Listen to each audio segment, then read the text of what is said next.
Welcome to Money Matters with Chris Hensley, where we spotlight financial literacy issues in the Houston community and beyond. And now your host, Chris Hensley.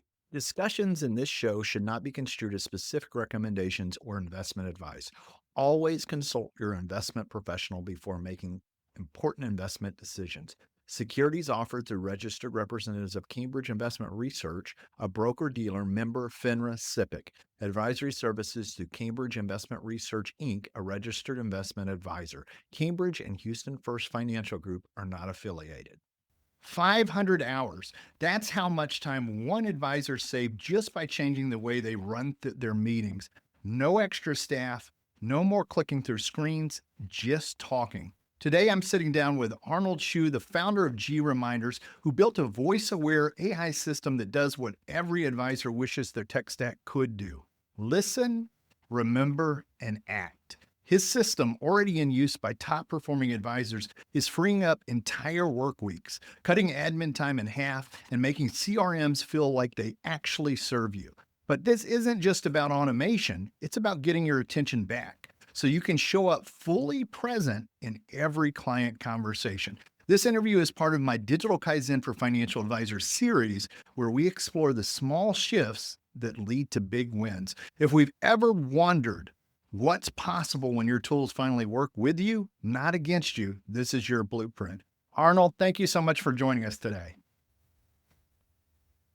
Thanks for having me. Absolutely, absolutely. And you know, we did an article on this for the book that I have coming out, the Digital Kaizen for Financial Advisors. But this was a deep dive on this topic of GReminders, and so I'm going to ask you some questions based on that. But I encourage people to go out on LinkedIn and find that article. We got a lot of eyeballs on that when we put it out there. And for other advisors who are considering what do I use for my tech stack, there's a lot of choices there. One of the things that you mentioned in that article that really stood out to me was that you talked about how AI can save advisors up to 500 hours a year. That's a staggering claim. Can you walk us through what that looks like in an advisor's real world workflow from that moment a meeting is booked right up to the follow-up? Yeah, absolutely. By the way, before I get into that, I love I love the sort of digital Kaizen term. Kaizen is sort of continuous improvement, and as you improve different aspects, you really get very, very meaningful output and improvements from your systems and processes and so forth. So let me talk about sort of, what we do. And generally, we look at everything through the lens of a meeting life cycle, right? And so if you think about wealth management and what financial advisors do, they effectively, spend time with their clients, getting them to understand how their portfolio is performing and ultimately, leading a better sort of financial life. And so when you look at that sort of life cycle, they meet with their clients typically maybe twice a year, once a year, maybe once a quarter. Really kind of depends on what their cadence is. We deeply integrate with the systems that they use every day. So typically CRMs and other systems that they interface with, Outlook and web meeting tools and so on and so forth. But we understand the cadence that they have with their clients, right? So start for that. What's the frequency of your meeting? We look into those systems and we automate the process of actually getting something on the calendar. So it sort of starts with sort of the scheduling aspects of things, making sure that we understand the availability of the advisor, the availability of the client, and effectively facilitating that and giving some self-service tools to the client so they can book a meeting. Once a meeting is booked, you now have different workflows that might get kicked off within a CRM or with other sort of process tools that might kick off certain actions and different things that lead to. So that's sort of effectively all automated. We also make sure that the client actually shows up to the meeting. We send them email, SMS, different types of sort of communication channels to ensure that they show up. Furthermore, before the meeting, right? So typically the advisor needs to get better prepared for the client, do a sort of recap of what has transpired since the last time they talked. Could be in the last 6 months, last 12 months, all the things that have happened, could be many variety of things, including portfolio performance or other things that have gone on the market. So we put together a very nice pre-meeting brief that is effectively custom, right, per client using generative AI, so that the advisor is doing less busy work before the meeting, essentially aggregating all this stuff across all these different systems that they're using.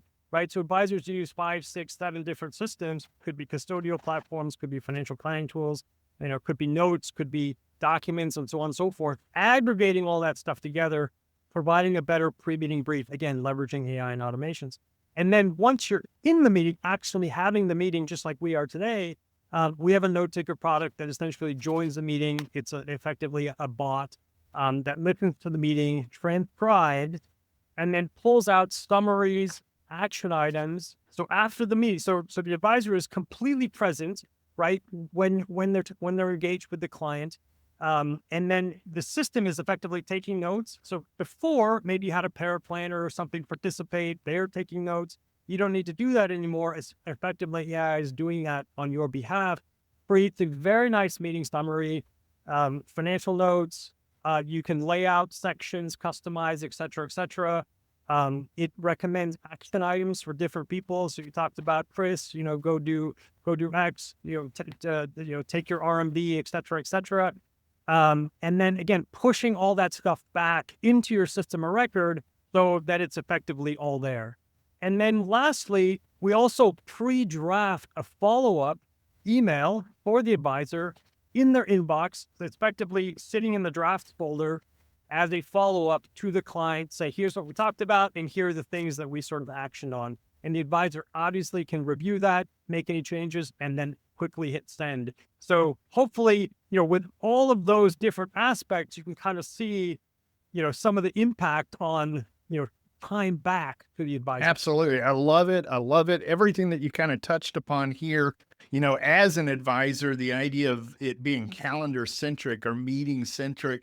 I think I learned a long time ago in productivity philosophy, stick to one calendar, right? Don't have multiple calendars. So having something come out of that one calendar to kind of kick it all off is fantastic. The other thing is I shared with you before we started this, right? I just got back from taking my mom to the doctor's office. This is relevant. I'm getting there. So the idea of being able to, sit in somebody's office. And have you ever been at the doctor's office and you just expect them to have looked at your medical records before you get there, and then you get this blank stare and they didn't look at it? But from what you're describing with GReminders, it's literally giving us these pre-meeting notes where it's doing a nice summary of those conversations, so we're not having to reinvent the wheel before we sit down, putting us in a really good spot before meeting with the clients. I love that. I love that. Now I'm going to pivot and talk about something that you wrote about in this article, or that you talked about in this article, and it's the invisible partner concept. You use this term, the invisible partner, to describe your AI. I love that framing, and it feels less like replacing advisors and more like empowering them. How do you see that mindset shift changing the way advisors approach their tech stack? Yeah, we definitely think of AI as a partner, certainly not as a replacement, right? And if you are, if you've accumulated some wealth, over time, you are unlikely to give those decisions to a robot or a robo-advisor, as is commonly the case for sort of lower net worth folks. And so to that extent, you want to empower the advisor. Ultimately, that is why there's a service engagement in the first place. Otherwise, so AI is really there to sort of help the advisor. There's a lot of places where AI can help and assist, right? So we think about AI and automations as not just sort of AI on its own, but there's a lot of places where AI can help. And so, it really starts with minimal change management, right? So change management is a very difficult thing in general. If you ask people to change how they behave, that is just sort of tough to do. And so for the most part, we try to minimize change management in the sense that, how do you work today? Okay, let the AI and automation sort of do some of the things that you're already doing manually without changing anything. Just don't do them. let AI and automations take some of that off of your plate. But you're still engaging with the client, you're still meeting with the client, you're still sending them notes and emails and so on and so forth. But again, let AI help you sort of make you sort of, superhuman, as we like to say.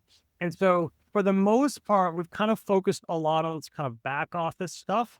So, low impact from a client standpoint, but high impact from a back office efficiency standpoint. But we're starting to see some of that stuff creep also into the front office, with some of the email drafts and so forth. And I think you'll start to see some of that come through in various, marketing capabilities down the road. But we've focused, I would say, mostly on sort of back office, high impact, again, for back office work and low impact on the clients. I love that. I love that. The idea of change management, but minimizing that, right? I think that's true with anything. People, if you ask them to do something really, really big, it's less likely it's going to get done than things that are frictionless or less friction. So I like the idea of that being integrated into this whole process here. All right, I've got one about compliance here. And so, what I'm finding out as I'm writing this book, Digital Kaizen for Financial Advisors, is one of the things that's on the top of everybody's mind is compliance. For me, I don't even like talking about it because I enjoy all this other stuff. But this is a conversation that has to be had. So, what I call it, I want to get beyond the cover your own ass thing, right? So, we saw that attorney that went out and wrote the brief using ChatGPT, and we've been kind of playing, people in the healthcare profession, finance, we've been playing catch up from then. So we kind of got to acknowledge it and speak to it. But when it comes to our industry and compliance, in the article, you said the biggest hurdle isn't the tech itself, it's compliance. What specific concerns do compliance teams raise, and how did you engineer GReminders to address those without slowing innovation? Compliance always is part of the conversation. And so we understand that, especially in the financial services space, compliance is a big deal. So we spend a lot of time effectively leaning in to compliance and governance so that the folks that are effectively in charge of that discipline are comfortable with those systems. And so that includes understanding our systems and processes internally. We have third-party audits, for example. So we do SOC 2 compliance effectively. So that it's effectively what we're doing is, third-party audited. We talk a lot about data privacy. We talk a lot about AI not learning on data that is provided to the new LLM and new generative sort of AI technologies. So we spend a lot of time sort of in this data security privacy space, again, to get folks comfortable. And the other thing that overlies, I would say, all of this is, again, that AI is an assistant, is a tool, but ultimately the human is still in the loop, right? And the human is ultimately making the decisions. And there's always the confirmation back to say, is this what you want to do? Confirm, right? And it's not just AI sort of, going rogue. And that's something that I think, when you're working with AI, make sure that you sort of understand the, who has access to the data and what is happening with the data and what actions can be done on top of that data. I love that. Great answer there. You set me up for the next one here that I'm going to ask you about human-centered efficiency. But before we get there, some of the things you just shared with us is leaning into governance. For the people that are doing compliance and making sure that we're answering those questions, it's so important that the technology that we're working with, that you guys are on the same page. I'm with a regional broker dealer, but even if you're at an RIA, these are the same issues, right? The idea of having SOC 2 compliance. So if you're an advisor and you go get very excited about some technology and it's just not able to check the box on the things that are required for data privacy, it's not worth going down that road. So it's good to know that you're working with a partner that's aware of these guardrails that we have on it. And then, you also mentioned not AI not going rogue, right? I even picked up when prepared the emails for us, it didn't just go out there. You put it in a draft folder, so there's that human touch to it before it gets out in the world. Which, you know, as somebody who's sending an email out, we should be doing that anyway.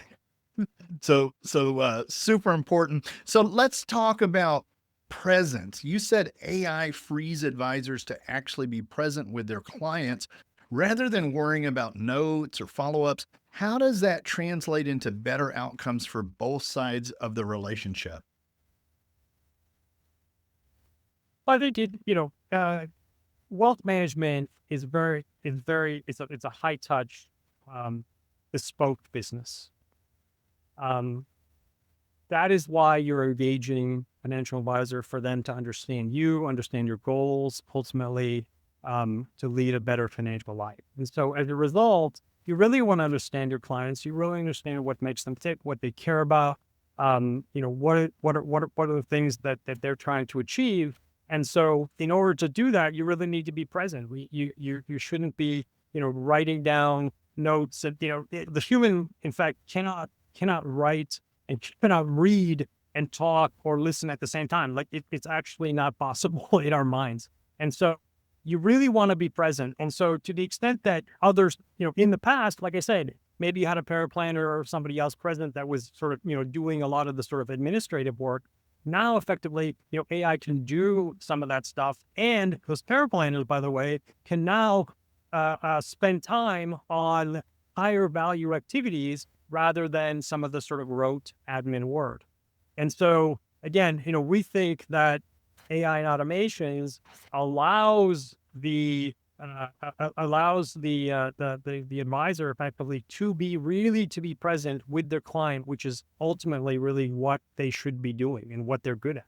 And I think what they wanted to do. I love it. I love it. Yeah. My experience when the note taker AIs came out was that I don't know if because I'm an obsessive note taker, if I'm really being honest with myself, and how many times do I actually go back to my notes and then it's chicken scratch. I can't read what I actually wrote.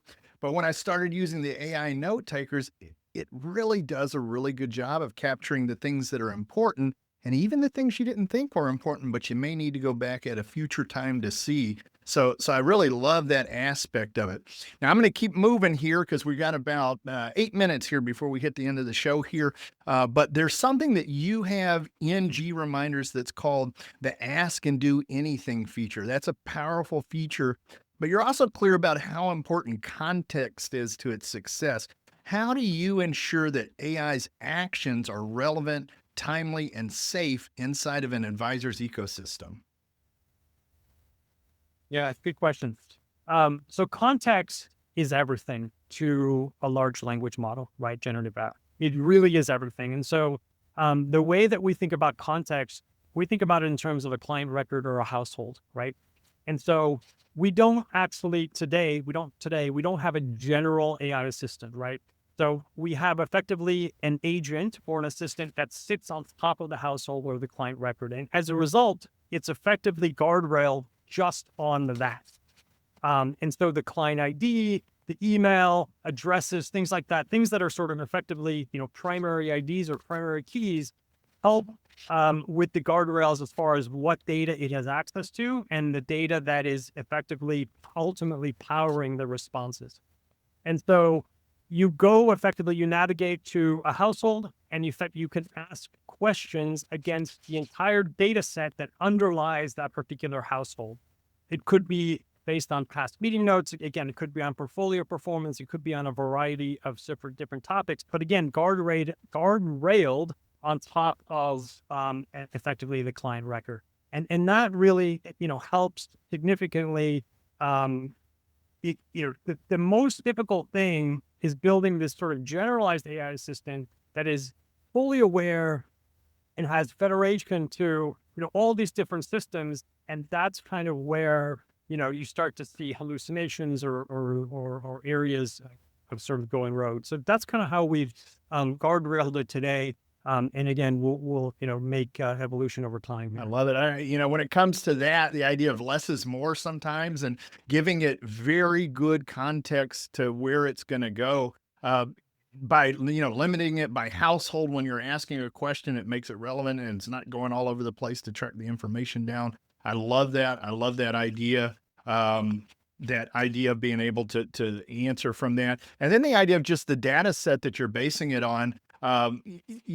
We are fairly early on these note-taking AIs. And I know there's a whole bunch of other stuff that's rolling out, but if we go deep just on the note-taking stuff, if we project ourselves out in the future, 5, 10 years from now, we've got all of this data-rich recorded information in our client folders. There's no way we can't be more of an informed advisor with that much information. But the idea of having those guardrails, I think, is huge there. Got just about 5 minutes or so. One of the things that you mentioned in the article is a shift from reactive AI to proactive, moving from pulling data to having AI push next best actions. What does that look like practically, and how do you avoid overloading advisors with more digital noise? So this is an area that I'm super excited about. It's definitely an evolving area, and we're still doing lots of sort of active development with regard to this. But pulling out market data, combining effectively market data and private data, right? So data around the client, around their goals, around things that are happening around their financial life, and bubbling that up through notifications, through dashboards, and different things of that nature, kind of really changes the way that clients or I should say advisors have the ability to essentially identify areas that could be of interest or could be issues, and bubbling those up and having relevant, timely conversations. Now, the challenge here is making sure that we're not fire hosing a data set to the advisor so that it's sort of piecemeal and at the right time, right? And so there's a lot of work that's sort of happening in this particular area, but it really kind of changes this whole notion of clients asking for stuff versus being proactive and sort of, pushing data out that makes sense. And so again, it's a sort of evolving area. There's a tremendous amount of work here. We spend a lot of time sort of in what we call plumbing. Like, it's less important what model, what generative AI models are being used. It's more important that the data, that you have the right plumbing in place so you can pull the right data elements so that you can ultimately drive the insights, for the advisor and ultimately to the client. So we have different types of dashboards and so forth where we're surfacing certain things. And again, we continue to obviously work in this area. It's all very nascent, I would say. I love it. I love it. Great answer there. The idea, I get digital overwhelm here, and the idea of things getting on my radar, bubbling up to me, these notifications, having a dashboard with the things that are most important that I need to be aware of. That's important to me. Because it limits a lot of the noise that's out there. Sometimes too much information is bad, right? You talked about plumbing and making sure sometimes it's not the size of the LLM model. I've seen a lot of people put small local LLMs on NAS systems, and they're a lot smaller, but they can get a lot done. So it's not always the size, right? The plumbing, though, just making sure that you have that data, the right stuff that it's pulling from is huge here. All right, I think we've got time for one more question here. A big part of digital Kaizen is about starting small. You recommend note takers as an entry point. Why is that a good first loop, and what kind of results do advisors typically see early on? So I talked earlier about change management, right? And so we think change management is really, really difficult, especially when it comes to business process and so forth. And so minimize the change management. So a couple things. One is, so when I talk about note takers, I also include like pre-meeting briefs, for example, right? Because you're probably doing some form of preparation for the client. Let the system do that for you. Even if it gets it to the 80% mark, that is pretty good. And it's literally delivering to you in an email or a Word document or a PDF that you can effectively then go and modify. So you're already doing effectively pre-meeting prep. let the system do 80, 90% for you. You're going to be better off. Then, note taker, you still have the meeting, you still have your in-person meeting, you still have your Zoom meeting, your Microsoft Teams meeting, doesn't matter. Let the bot join. It's just another participant, and look at the output. The summaries are really, really excellent. You can customize those. You're already doing summaries. Let the system do it for you. Let it recommend action items. And the biggest value is not just that it takes the summaries and the action items and recommends opportunities and workflow, but it actually puts it in the right place, right? Like getting that from one system to another is work. Like let the system do that for you. You are already doing it, but now the system will just automate that, right? And it's stuff that nobody wants to do. Like nobody became a financial advisor to do a bunch of this rote admin stuff. They just did it. So like their life literally becomes simpler, and the change management is just do less of that stuff and let the system do it for you. And that's why we say start with that, because it's almost instant gratification. I love it. I love it. And some of this can be dangerous. As an advisor, we need to be building relationships, making contact with our clients. If you're at all like me, I enjoy building out Zapier integrations. Well, I shouldn't be doing that.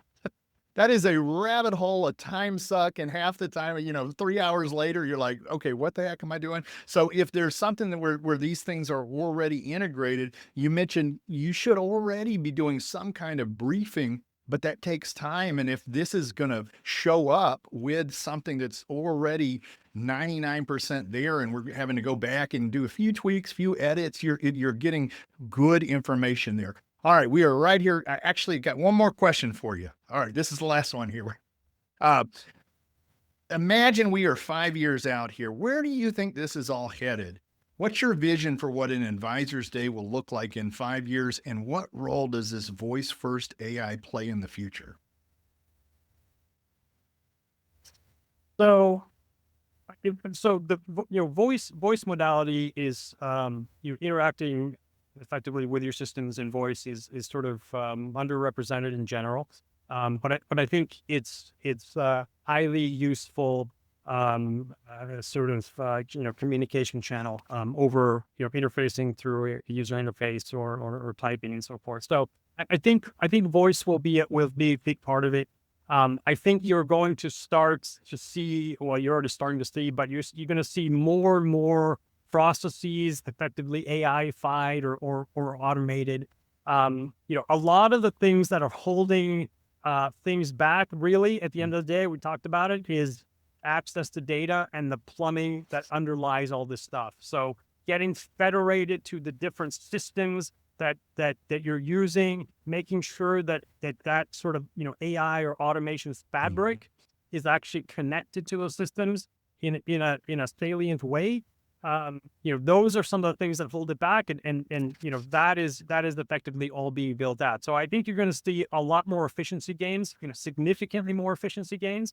I don't actually believe that that's actually all that impactful from like a labor force standpoint. I think certain areas may be impacted sort of outside of financial services, but I think a lot of the folks that are doing certain things today can focus on higher value activities, ultimately delivering a better client experience. I love it. Arnold, thank you so much for joining us today. We are right here at the end of the show. For listeners who'd like to find out more, advisors who'd like to dive into GReminders, where can they find out more information? So go to our website, GReminders.com, and you can also hit me up on LinkedIn. Perfect. And if you're driving right now, just know that's all going to be in the podcast notes there. Arnold, thank you so much for being on the show today. Have a good rest of the day.